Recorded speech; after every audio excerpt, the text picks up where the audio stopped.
हाँ जी बेटा, +1 क्लास अपना चैप्टर चल रहा है कलैक्शन ऑफ डाटा। ओके, आप कर रहे हैं प्राइमरी सोर्स मैं थोड़ा करवाता, सैकेंडरी सोर्स करवाता, प्राइमरी डाटा, सैकेंडरी डाटा, इन्हों के डिफरेंसिस तक अपना हो गया सी।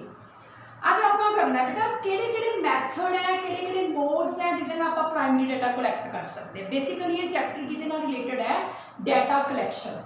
To sources are there for the data collection. The first one is primary source. Primary source जिहदे बेटा जानकारी आपां डायरैक्टली कलैक्ट करते हैं, पर्सनली कलैक्ट करते हैं, फर्स्ट हैंड इंफॉर्मेशन आ वो। तो सैकेंडरी सोर्स किहड़ा बेटा जिहदे विच किसी वालों इकट्ठी की हुई जानकारी को आपां सिर्फ अपने परपज़ वास्ते यूज़ कर रहे हैं। The information is collected by somebody else and we have just used that information for our personal use, है ना। मैं तुहानू समझाया सी कि सैकेंडरी डाटा दे विच आपां थोड़ी बहुती मॉडिफिकेशंस कर लेंदे हुंदे आ आपां, है ना, वो चेंज करके आपां ओरिजिनलिटी उहदी तैयार करते हैं। हुण क्वेश्चन है भी आपां देखो सैकेंडरी डाटा कलैक्ट करन दे किहड़े सोर्सिस हैं, वो अगला टॉपिक है। ठीक है, जो तुम PDF भेजे है वो प्राइमरी डाटा कलैक्शन तक ही लिमिटेड रखे, कुछ पर्टिकुलर टॉपिक तक ही मैं तुम PDF सेंड कराया सीगा। ते आपां जो अज करन लगे हैं बेटा ये की है, how the basic data is collected. How the basic data means primary data, how the primary data is collected. बेटा ये 4 मैथड है। Direct personal investigation, indirect oral investigation, information from local source or correspondent, information दो questionnaire and schedules। ये दो part आ जाते हैं, mailing method ते इन्यूमिलेटर method. लेकिन सब तो पहला आपका केड़ा करना है, डायरेक्ट पर्सनल इन्वेस्टिगेशन। जिवें कि बेटा नाम तो ही क्लियर है, डायरेक्ट पर्सनली मिल के आप इन्वेस्टिगेशन करते हैं। इस मैथड दे विच आपां जिस बंदे तो जानकारी इकट्ठी करनी है उहदे कोल पर्सनली जाने हैं, उस तो आप इंफॉर्मेशन कलैक्ट करते हैं। Very simple. ये मैंने की लिखा है, data personally collected by the investigator from the informant. Informant कौन है बेटा, जी तो आप इंफॉर्मेशन कलैक्ट कर रहे हैं। इन्वेस्टिगेटर कौन है, जिहड़ा खोज कर रहे हैं, खोजकर्ता जिहड़ा इन्वेस्टिगेशंस कर रहा है। डायरेक्ट पर्सनल इन्वेस्टिगेशन दे विच आप पर्सनली जाते हैं तो इन्वेस्टिगेशन जिहड़ी हैगी आ वो करते हैं तो इन्फॉर्मेंट तो जानकारी कलैक्ट करते हैं। बेटा कई केसिस ऐसे होंगे हैं जिहदे विच सानू उस बंदे नूं पर्सनली मिल के ही जानकारी मिलनी है। जिवें कोविड-19 दे विच मान लो कोई बंदा इफेक्ट हो गया, पॉजिटिव आ गया, हुण आपां उसे नूं पूछांगे ना भी हाँ भी तू किहनूं किहनूं मिलिया सीगा, कित्थे कित्थे गया सी, किहड़े फैमिली मैंबर दे नाल तू डील कीता हैगा, उसे तो जानकारी लवांगे ना आपां उहदे पड़ोसी तो लवांगे, दसो जी वो कित्थे। आपां in some cases it is not possible to collect the information from somebody else. In that cases we collect the information from the informant directly. अगर आप डायरेक्टली नहीं मिलते हैं तो साड़ी जेडी इन्वेस्टिगेशन है वो अधूरी रह जाती है। In other words की लिखता बेटा, in other words the investigator establishes direct relation with the person। की करता investigator direct relation बनाता उस person दे नाल to whom it is to be obtained, जिस तो उसने जानकारी इकट्ठी करनी है। The success of this method however requires that the investigator should be diligent। बेटा ये मेथड कदों सक्सेसफुल होगा, आप उस बंदे को मिल रहे हैं, पर्सनली ਉਹਦੇ ਨਾਲ ਗੱਲ कर रहे हैं। ये मेथड सक्सेसफुल इस करके नहीं होना कि ਅਸੀਂ पर्सनली मिल रहे हैं, नो। ये सक्सेसफुल ਤਾਂ होना है ਜਿਹੜਾ बंदा इन्फॉर्मेशन कलैक्ट कर रहा है वो डिलीजेंट होना चाहिए, एफिशिएंट होना चाहिए, इम्पार्शल मतलब पक्षपात करने वाला नहीं होना चाहिए। जिवें कि मैं तुहानू क्वेश्चन भी पाया सी टेस्ट च, बायस का मतलब की है, बायस मतलब मीनस पार्शियलिटी करना। इम्पार्शल होंदा जिहड़ा पार्शियलिटी ना करे, टॉलरेंट होना चाहिए। टॉलरेंट किवें होना चाहिए, जिवें आपां कईयां दे घर दे विच जांदे हैं, कई बार अगला अक जाता, जिवें अपने कोई जानकारी इकट्ठी करना तो आप अक जाते हैं भी की बार बार बैल मारी जाते तुसीं, है ना, तो आप कई बार उन्हें खिंच के पैना। तो जो टॉलरेंट कैपेसिटी होनी चाहिए वो सानू कन्विंस करे भी मैं इस करके थोड़े को इन्फॉर्मेशन कलैक्ट करना है जी, तुसीं प्लीज़ मेरे नाल कोऑपरेट करो। तो ये मैथड सक्सैसफुल कदों होएगा, अगर इन्फॉर्मेशन कलैक्ट करने वाला कौन होंदा बेटा, इन्वेस्टिगेटर। अगर इन्वेस्टिगेटर डिलीजेंट है, एफिशिएंट है, इम्पार्शल है तो टॉलरेंट है। ठीक है बेटा, हुण अगे आ गया कि सूटेबिलिटी इस मैथड की कित्थे कित्थे मैथड सूटेबल होएगा। इस मैथड दे विच आपां कर की रहे हैं, आपां पर्सनली उस बंदे नूं मिल रहे हैं। हुण ये सूटेबल कित्थे होएगा, जिहदे बेटा आपां लिमिटेड एरिए नूं कवर करना है। आप 50-100 लोगों नाल गल करनी है, 200 लोगों नाल गल करनी है, उत्थे मतलब जिहड़ा ये डायरैक्ट पर्सनल इन्वेस्टिगेशन है उहदे नाल ही गल बननी है, क्योंकि आप लिमिटेड एरिया को कवर करना है। उत्थे आप कोशिश करते हैं कि चंगी तरह आप जानकारी कलैक्ट करिए। दूसरा ये मैथड जिथे काम करूँगा, ग्रेटर ओरिजिनलिटी रिक्वायर्ड, जिथे बहुत ज़्यादा ओरिजिनलिटी की लोड़ है, we want 100% accurate information. In that case, we personally meet to the informant and collect the information, because इस मैथड दे विच आपां नूं जिहड़ी जानकारी मिलनी है बेटा वो 100% सही है, क्योंकि वो बंदे तो आप इकट्ठी करी, उस आपां कोई फेर बदल नहीं करिया, तो आपां नूं ग्रेटर ओरिजिनलिटी की जो लोड़ है तां भी ये मैथड आपां यूज़ करते हैं। सीक्रेसी, जिथे आप ये चाहते हैं भी जी जानकारी असी इकट्ठी करी है बई किसी होर नूं पता ना लगे, ये सिर्फ मैनू पता लगे, तो मैं इसनूं अपने तरीके के नाल यूज़ करा, जिवें कोई डिफेंस परपज़ हो गए हैं, कुछ टैररिस्ट एक्टिविटीज़ हो गई हैं, कोई बीमारी रिलेटेड कोई इन्फॉर्मेशन है, अगर आप उन्होंने सीक्रेट तौर पर रखना चाहते हैं फिर भी आप डायरैक्ट पर्सनल इन्वेस्टिगेशन को अप्लाई करांगे।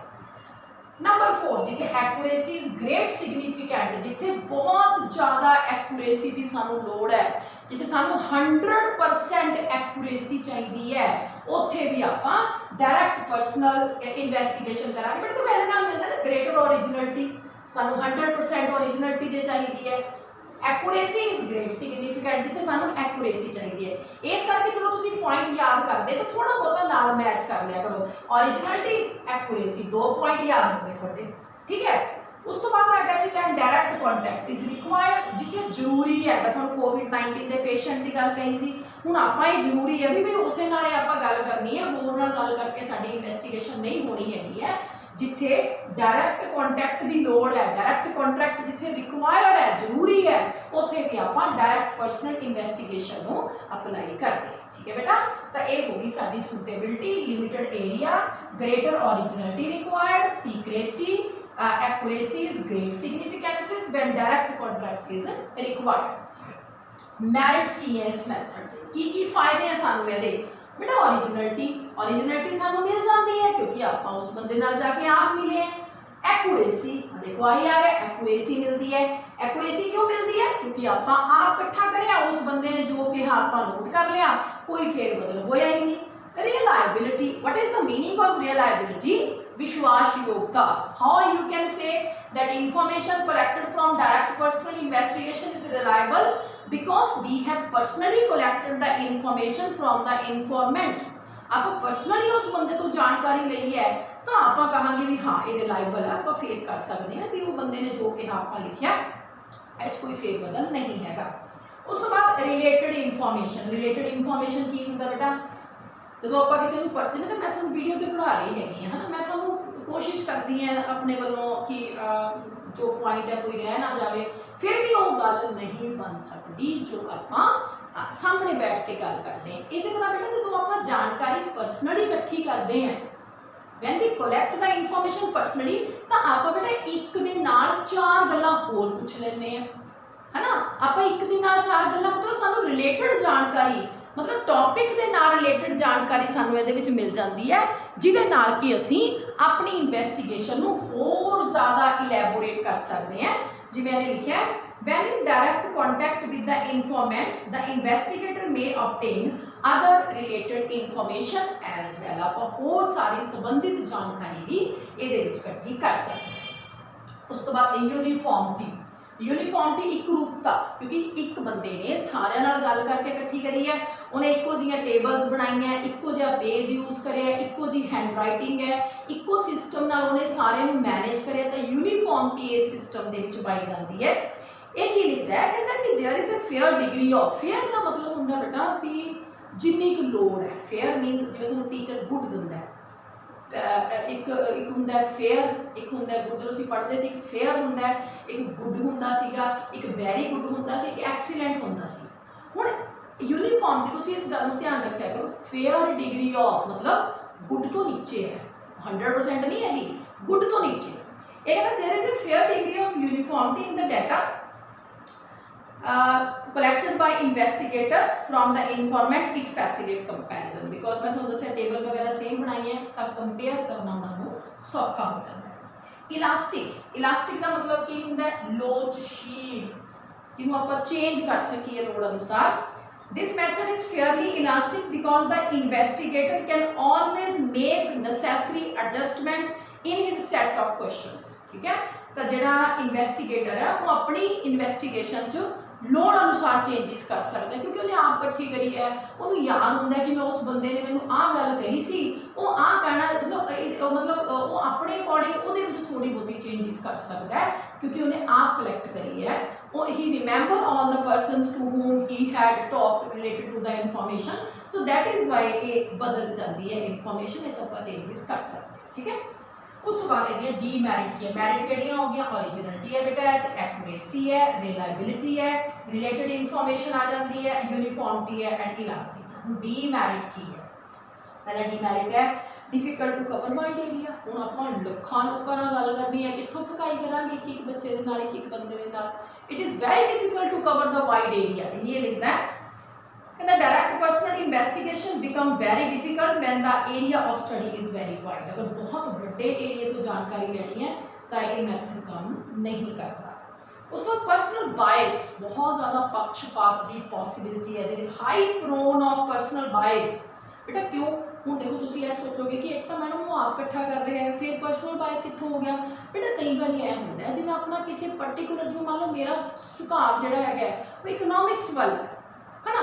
लैट कर लो कि मैं I am not a good teacher, तो मैं बच्चों का डाटा इकट्ठा कर रही, मैं चंगी टीचर नहीं है, लैट कर लो, तो मैं साइंस वाले बच्चों नाल गल कर रही है, मैं उन्होंने स्टडी मैथड वो बारे जानकारी लैनी, मैं गल तो उन्होंने सीधी करी है, पर क्योंकि मेरे अंदर साइंस लिए कोई बहुत ही ज़्यादा गुड रेपूटेशन मेरे लिए नहीं हैगी है, मैं इकनॉमिक्स में कॉमर्स में प्रैफर करती है, तो हो सकता है मैं उन्होंने बारे माड़ा लिखना है ना। तो ये पर्सनल बायस का पॉसिबिलिटी पाया जाता है। कहना this method is highly prone to personal bias of investigator, as a result the data में लूज देयर क्रेडिबिलिटी। इस करके डाटा जिहड़ा है वो अपनी जो वास्तविकता हैगी क्रेडिबिलिटी है उन्होंने गुमा लैंदा, खो लैंदा। कॉस्टली बहुत है जी ये, इट इज़ वेरी कॉस्टली। एक ना गल करना, वो घर जाना, समय की बहुत वेस्टेज है, पैसे की बहुत सारी वेस्टेज है। लिमिटेड कवरेज, थोड़ी कवरेज हो सकती है, वाइड कवरेज इस मैथड के नाल पॉसिबल नहीं है। तो किहड़े डीमैरिट हो गए, difficult to cover wide area, personal bias, costly है, लिमिटेड कवरेज। अगला आ गया बेटा, ये साडा किहड़ा मैथड हो गया, डायरेक्ट पर्सनल इन्वेस्टिगेशन। आपां इहदा मीनिंग कर लिया, आपां इहदी सुटेबिलिटी कर ली, इहदियां मैरिट्स कर लियां, इहदियां डीमैरिट्स कर लियां। हुण साडा अगला आ गया इनडायरेक्ट ऑरल इन्वेस्टिगेशन। देखो डायरेक्ट पर्सनल इन्वेस्टिगेशन तो बिल्कुल ऑपोजिट है, डायरेक्ट का इनडायरेक्ट, पर्सनल का ऑरल, इन्वेस्टिगेशन हो गया। डायरेक्ट पर्सनल इन्वेस्टिगेशन दे विच आपां उस बंदे नूं पर्सनली मिले सी, हुण आपां उहनूं पर्सनली नहीं मिलना, बल्कि किसी होर तो जानकारी आपां ने कलैक्ट करनी है। ठीक है, मतलब आपां जितों जानकारी लैण गए हैं, मान लो बंदा अनपढ़ है, फिर आपां कितों इकट्ठी करांगे, उहदे परिवार के किसी मैंबर तो कर लांगे। मान लो बंदा अप्रोचेबल नहीं है, फिर आप तो इकट्ठी ना करके किसी तो कर लांगे। तो कुल मिला के इनडायरेक्ट ऑरल इन्वेस्टिगेशन की है कि information not from the person collected hourly, आप उस पर्सन तो जानकारी, नॉट फ्रॉम द पर्सन, उस पर्सन तो जानकारी इकट्ठी नहीं कर रहे, की कर रहे हैं, collected hourly from other person, आप जवानी तौर पर किसी होर बंदे तो जानकारी इस मैथड च कलैक्ट कर रहे हैं। थोड़ी बुक वाले ने लिखा, ब्लू लाइना लिखिया हुई हैं। Indirect oral investigation is the method by which information is obtained not from the person regarding whom the information is needed. ਇਹਦੇ ਵਿੱਚ ਆਪਾਂ ਉਸ person ਤੋਂ information ਨਹੀਂ ਲੈ ਰਹੇ ਜਿੱਤੋਂ ਸਾਨੂੰ ਲੋੜ ਹੈ, it is collected orally from other person, ਕਿਸੇ ਹੋਰ ਬੰਦੇ ਤੋਂ ਆਪਾਂ ਲੈ ਰਹੇ ਹਾਂ, person who are expected to possesses the necessary information, ਜਿਹੜਾ ਸਾਨੂੰ ਜਿੱਤੋਂ ਸਾਨੂੰ ਉਮੀਦ ਹੈ ਕਿ ਸਾਨੂੰ ਅੱਛੀ ਜਾਣਕਾਰੀ ਦੇ ਸਕਦਾ ਹੈ। ਜਿਵੇਂ मैंने एग्जाम्पल ਦਿੱਤਾ ਹੋਇਆ ਹੈ कि the data on the economic condition of the worker may be collected from the employers rather than the workers themselves. आप वर्कर की पोजीशन जानना चाहते हैं कि इस पर्टिकुलर फैक्ट्री के वर्कर किवें काम करते हैं, कितने बजे आते हैं, की उन्होंने फैमिली बैकग्राउंड है। आप वर्कर को मिलने की बजाय मालक को मिले, वो तो आप जानकारी इकट्ठी कर ली। एक ही हो गया इनडायरेक्ट ऑरल इन्वेस्टिगेशन हो गया, because in this method we haven't go to personally to the particular person, आप इनडायरेक्ट तौर पर किसी को इन्फॉर्मेशन लेके आए। Where this method is suitable, कित्थे कित्थे आपां इस मैथड नूं अप्लाई कर सकते बेटा। सब तो पहला अगर आपां लार्ज एरिया नूं कवर करना है, if you want to collect the large area, असीं लखां करोड़ां लोकां नाल गल करनी है, फिर आपां की करांगे, आपां पर्सनली नहीं होना करांगे, आपां इनडायरैक्ट तौर पे ऑरल इन्वेस्टिगेशन नूं अप्लाई कर लांगे, क्योंकि एक एक नूं मिलना साडे लई उत्थे मुश्किल है। सैकेंड की है बेटा, डायरैक्ट कॉन्टैक्ट नॉट पॉसीबल। हुण जिहड़े बंदे तो गल करनी है बेटा वो तो अमेरिका बैठा है, दिल्ली बैठा है, बॉम्बे बैठा है, how we can approach that particular person, फिर आपां किहड़ा अप्लाई कर लांगे, इनडायरैक्ट ऑरल इन्वेस्टिगेशन। फिर इग्नोरेंट इन्फॉर्मेंट, अगर साडा जानकारी देने वाला अनपढ़ है, इग्नोरेंट है, अनजान है, वो सानू नहीं जानकारी दे सकता, थोड़ी बुक की लिखती है, the concerned information is not capable of giving information because of their ignorance and illiteracy। वो पर्सन कैपेबल नहीं हैगा सानू जानकारी देने वास्ते, वो पर्सन इलिटरेट है, इस करके भी आपां इस मैथड नूं जिहड़ा है उस जगह अप्लाई करांगे जिथे जानकारी देने वाला अनपढ़ है।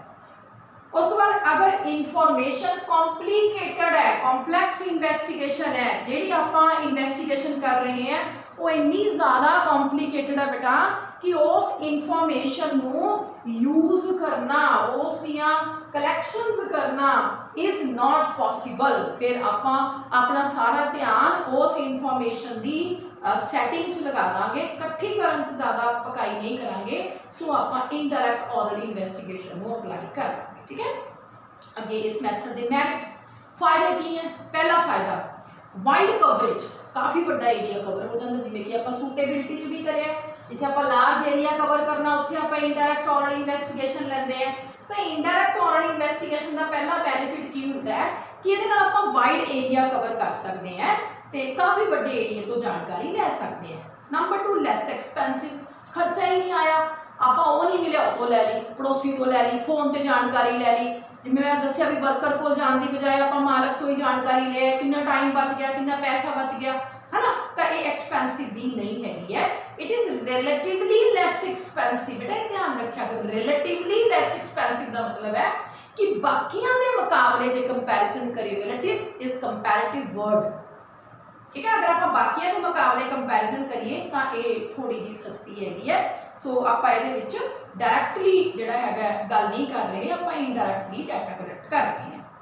उस बाद एक्सपर्ट ओपीनियन, आप जिवें हुण वर्कर कोल जांदे तो हो सकता वही पकाई करी जाते, सानू चंगी जानकारी ना देंदे, उन्होंने साडी भाषा ना समझ आती, सानू उन्हां दी ना आती, कोई वर्कर ज़्यादा गंदा काम कर रहा है, जो स्मैल आ रही है, आप दूर दूर होकर जानकारी लेंदे, बीमारी लगन का डर है।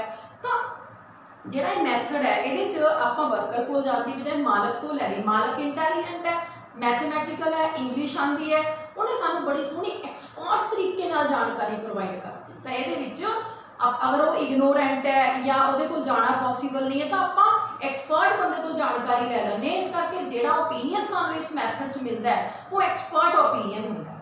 कहना using this method an investigator can seek opinion of the expert and thereby can make his information more reliable. आप एक्सपर्ट तो जानकारी लेके अपनी इन्फॉर्मेशन को होर ज़्यादा अच्छा बढ़ा सकते हैं। Number 4 free from bias, as कोई बायस नहीं आप करते क्योंकि वो बंदा सानू नहीं मिले, आप किसी होर तो लै रहे हैं, ना तो असं उन्होंने जानते हैं, जो पड़ोसी कही जाता आप तो जानकारी ले जा रहे हैं, जो वर्कर मालक कह रहे हैं वर्कर वाले आप ले लेने, आप अपना कोई ऐसा पक्षपात नहीं रखते, इस करके फ्री फ्रॉम बायस है। उस तो बाद सिंपल मैथड है। ठीक है जी, तो किहड़े मैरिट हो गए, wide coverage, less expensive, expert opinion, free from bias and simple. Demerit की है लैस एक्यूरेट, क्योंकि आप नहीं गए, आप किसी होर तो जानकारी लई, आपको की पता वो सही कह रहे हैं नहीं कह रहे हैं, तो ये एक्यूरेट नहीं हैगी। The data collected by this method are relatively less accurate, this is because the information is obtained from person other than concerned informant. कारण की है लैस एक्यूरेट होने का, क्योंकि जी जानकारी आप इकट्ठी करते हैं वो सानू उस पर्टिकुलर पर्सन तो नहीं मिली बल्कि किसी होर तो मिली है, इस करके ये लैस एक्यूरेट होती है। बायस की बड़ी पॉसिबिलिटी, क्योंकि जेडे बंदे तो आप जानकारी लै रहे हैं, हो सकता है जिवें तुहानूं दस्सिया भी आप वर्कर कोल नहीं गए, मालक तो जानकारी ले आए, हो सकता मालक बेईमान होवे, उन्हें भी कहता जी मैं तो वर्कर को छुट्टियां बहुत दिंदा है जी, मैं तो बहुत चंगी तनख्वाह दिंदा है ना। तो इन्फॉर्मेशन देने वाला ये पॉसिबिलिटी हैगी है जिहड़ा है वो बायस हो सकता है। ਡਾਊਟਫੁਲ ਕੰਕਲੂਜਨ, ਕਿਉਂਕਿ ਇਹਦੇ ਚ ਆਪਾਂ ਆਪ ਇਕੱਠੀ ਨਹੀਂ ਕਰ, मतलब ਆਪਾਂ ਉਸ ਬੰਦੇ ਨੂੰ ਨਹੀਂ ਮਿਲੇ, ਕਿਸੇ ਹੋਰ ਤੋਂ ਜਾਣਕਾਰੀ ਲਈ, ਤਾਂ ਡਾਊਟਫੁਲ ਰਹਿੰਦਾ ਹੈ ਵੀ ਜਿਹੜੀ ਇਨਫੋਰਮੇਸ਼ਨ ਸਾਡੇ ਕੋਲ ਆਈ ਹੈ ਉਹ ਇਨਫੋਰਮੇਸ਼ਨ ਪਤਾ ਨਹੀਂ ਸਹੀ ਹੈ, ਪਤਾ ਨਹੀਂ ਗਲਤ ਹੈ। ਤਾਂ ਕਿਹੜੇ ਡੀਮੈਰਿਟ ਹੋ ਗਏ, ਲੈਸ ਐਕੂਰੇਟ ਹੈ, ਬਾਇਸਡ ਹੈ ਤੇ ਡਾਊਟਫੁਲ ਕੰਕਲੂਜਨ ਸਾਨੂੰ ਇਹਦੇ ਵਿੱਚ ਮਿਲ ਗਏ। ਸੋ ਇਹ ਦੋ ਮੈਥਡ ਮੈਂ ਤੁਹਾਨੂੰ ਅੱਜ ਕਰਵਾਏ ਹੈਗੇ ਆ। Tomorrow we should proceed information from local source and correspondent and the other methods। ठीक है बच्चे, ओके, थैंक यू।